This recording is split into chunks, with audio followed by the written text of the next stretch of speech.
Hello everyone, I am so very sorry I haven't been making any videos lately, like 2 weeks or so, and I will finally tell you the reason why.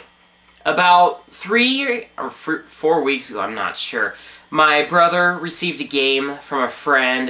It was a really old game, very ancient graphics, but anyway, it was called Civilization 3, and we started playing it a lot, and that took up the time that I normally played videos. But as you probably know, we took my brother back to college, and I do not like to play games by myself unless I have nothing else to do. Otherwise I can get addicted to it myself, and not make very many videos. That's what happened last year. Around this time last year, I rarely made a video because I was into a game called Command & Conquer, and right now I rarely play that game anymore.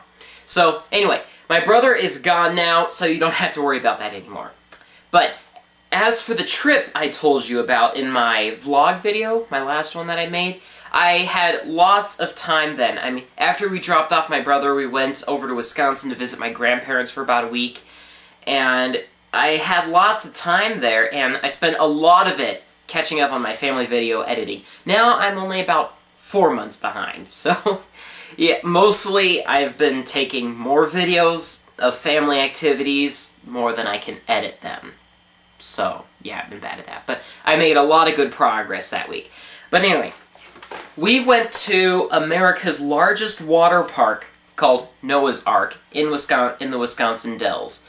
And it was very cloudy that day, rather cold, which was really nice. I mean, there were hardly any lines. So that's one advantage with going on a cold day. You know, it was cold walking around, you know, but it was nice not to have to wait through all those lines.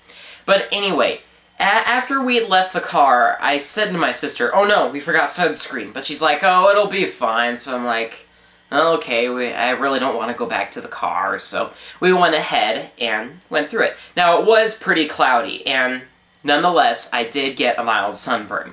Now, the next day, it really wasn't that bad. I mean, it would hurt to touch it or to lift up my arm or something, but it just really wasn't that bad. I was able to live with it.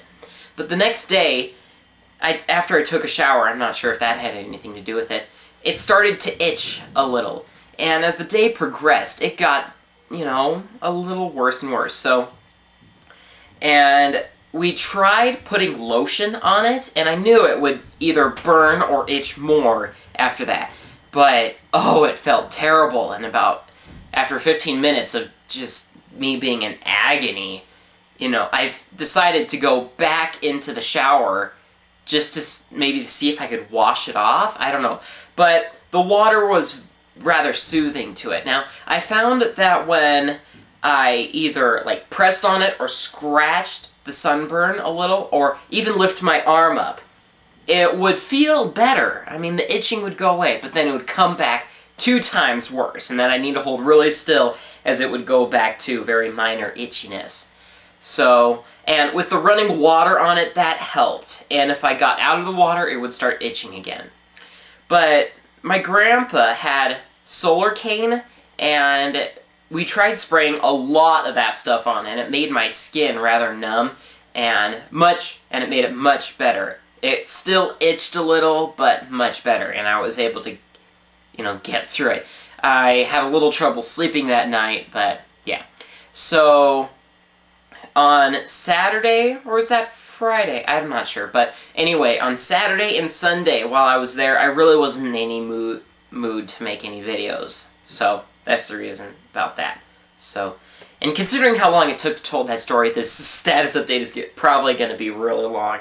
I've got much more to talk about, and since it's been so long since I made a status update, I may forget a few things, and I may make another one. So, I took some notes earlier, so hopefully I won't forget too much.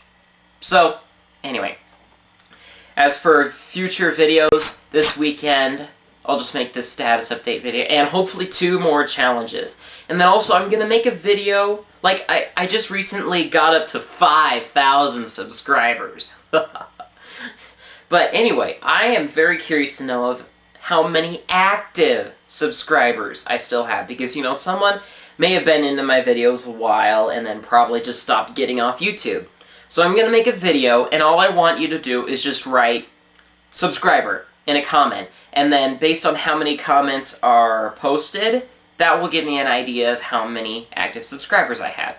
And keep in note that with popular videos, YouTube only updates the views list every few hours. So just to let anyone know who will be following that. And last month, Power Director version 8 came out. So it was the day we got back from the trip to Glacier National Park, you know, from when I took that video of the little avalanche land bridge, snow bridge, or whatever that my dad collapsed.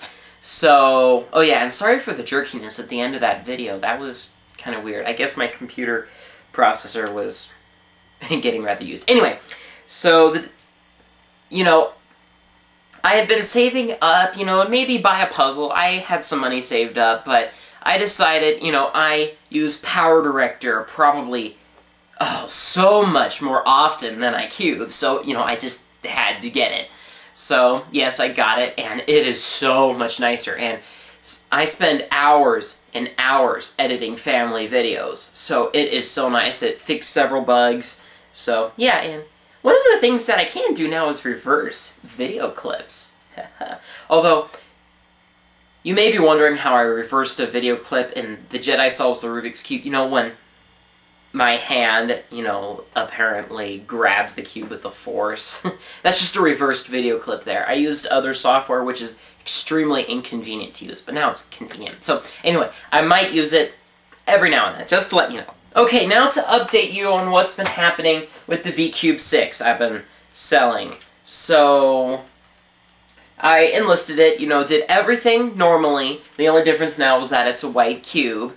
And when we left for our trip on Friday, I think it was, and like on Saturday and Sunday, like the Saturday night, Sunday morning, the hotel we stayed in, you had to pay for the internet. So we didn't get any that day. So that day, I did not know. Oh no, it was it? Yeah, Sunday night, Monday morning. So that day, my VCube 6 sold on eBay. I wasn't sure what it sold for. So I checked it out Monday afternoon. Yeah, Monday.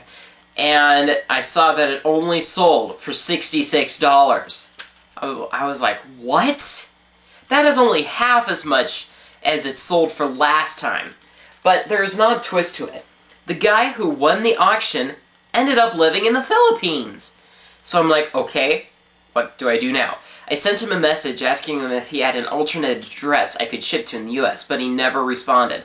So after about a week, you know, I was on the trip, so, you know, there are distractions here and there. But anyway, after about a week, I finally found out that I could ask him to cancel the transaction and then hopefully I won't have to sell it to the previous bidder, because that's a rather low thing. And someone had already contacted me on YouTube saying that he would be interested in it, and I was going to announce this in a video saying that I would be selling this for $100. Whoever wants to buy it, it would be first come, first served basis. But he sent it to me, and he said he would like to buy it for $100. So if the transaction will get canceled, exactly 1 week from today, I sent him the request, and I believe eBay said that if he does not respond to it, it'll automatically be canceled. So hopefully I'll be able to get the fee to enlist it back. So, yeah. Okay, now there are several new puzzles that I am sure you were aware of that have come out. There is the Holy Megaminx, the 3x3x4 cube, and the Gigaminx. All of them I am interested in getting. Although, several months ago, I had reserved the Holy Megaminx, and it just came out on Mefferts.com, so, but the newsletter came in, but there was nowhere in it, or another email that said, please pay for the item and we will ship it to you. So I'm like, okay, what do I do? I tried posting a topic on the Speed Solving forums, but didn't get any beneficial response from it. So I just decided to go ahead and buy it. So I did that, and then a few days later, I got another newsletter basically talking about it more. I think it was basically saying that you could also buy it without tiles and just with stickers on it. And then it said plainly in there, if you have reserved a Megaminx, please do not buy one regularly. Please wait for the email saying that your Holy Megaminx is ready to ship. And I thought, oh, now you tell me. So I tried sending a message to Mefferts.com, clicking on the little contact link down there, and telling them about the problem, saying what should I do, but I haven't received a response. So, if I get an email from them saying that it's ready to ship, I'm not going to pay for it. It's all their fault. I'll just wait the extra time it'll take to get the one that I already ordered. And anyway, about the Gigaminx. I am very interested in getting with that. I posted a text status update on my channel saying if anyone would like to split shipping, and someone has contacted me, but I'm trying to get this whole thing with the VCube 6 situated first.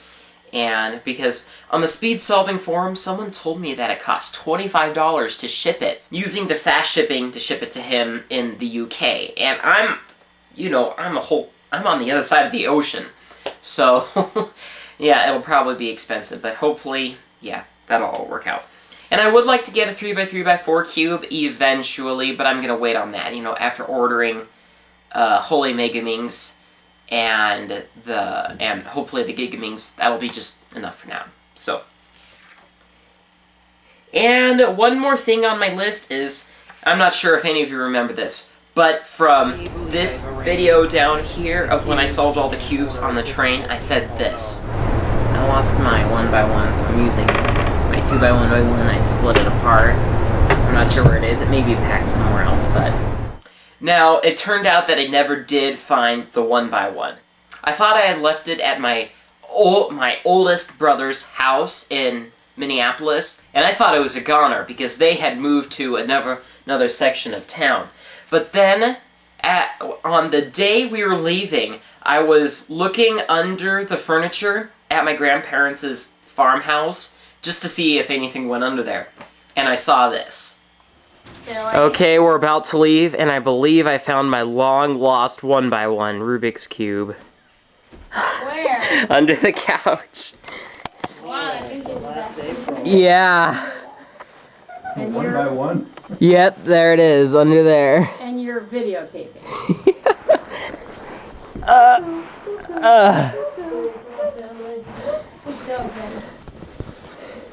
There it is.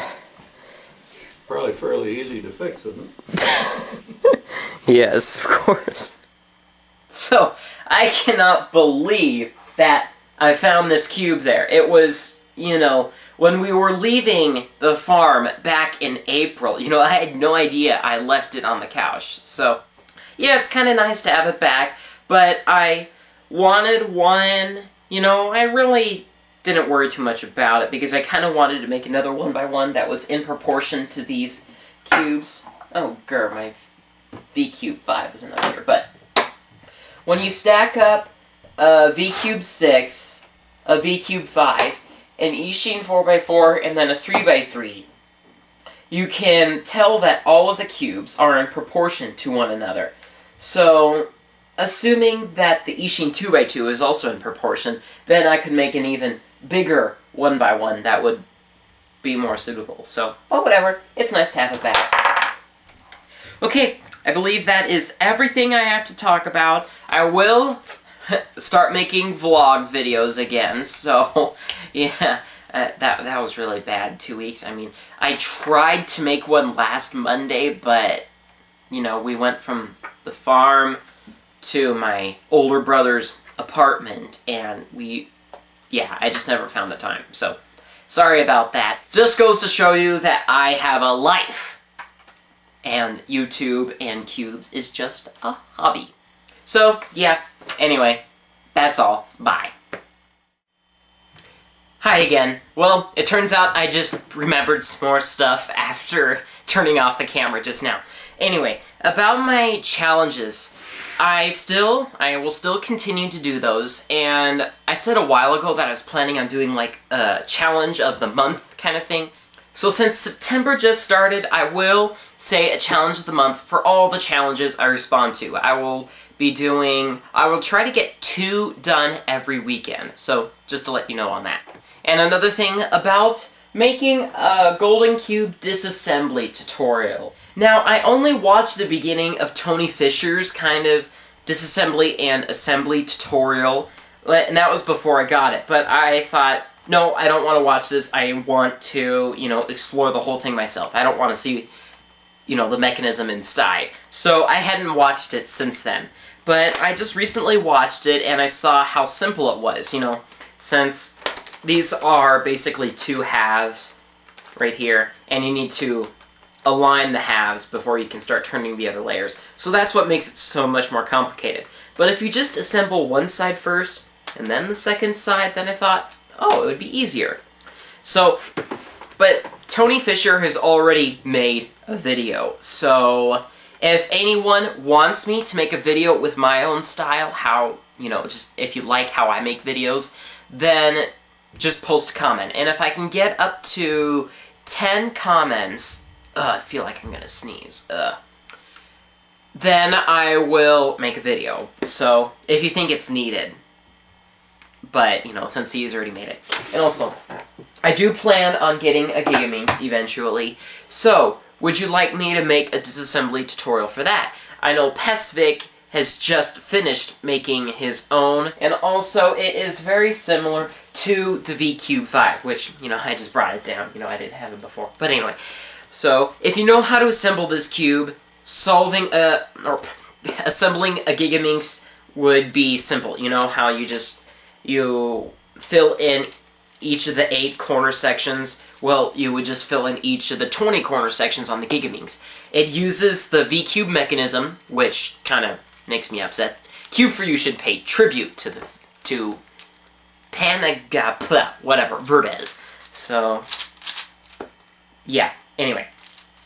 So if you'd like me to make a disassembly tutorial with my style, so just post a comment. Again, if I get 10 comments asking me to do it, then I'll make one. So, but if you think Pesvik's video is sufficient, then yeah. Alright, and just one more thing. I have recently stopped answering comments on my channel. So, if you have a question that you would like to ask other people, go ahead. Now, I still will read the comments, so if you want to tell me about something, but it doesn't necessarily need a response, then you can post it there. So, yeah, I just, gotten lazy answering them because I have to highlight the name, copy and paste it down here, and then write the comment. Yeah, it's just so much easier to hit reply and then type and then send. So, yeah, if only YouTube would put in a reply feature on it. So, yeah, whatever. Okay, that's everything. Bye.